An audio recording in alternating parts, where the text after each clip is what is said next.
Ayan, good morning mga boss. May panibago na naman tayong nag-open ngayong araw at kinabitan na natin ang mga signage at tarpaulin yung kanyang cart.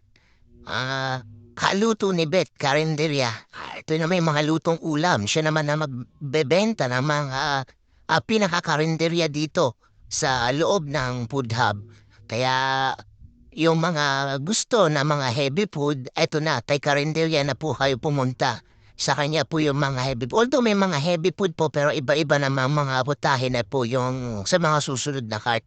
Pero kung mga lutong bahay, nandito po kay Ate Beth Carinderia, sila po yung magtitinda dito po sa area ng Food Hub Litex Village.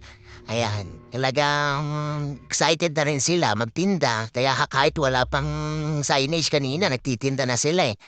Kaya ngayon, hinabol na po namin matapos yung signage na maikabit na kaagad para maging maayos po yung kanyang food stall. Ayan, bali okay na rin naman yung mga dine-in. May makakainan na po yung mga customer. Okay po, update po namin kayo ulit sa mga susunod na cart. Bye-bye!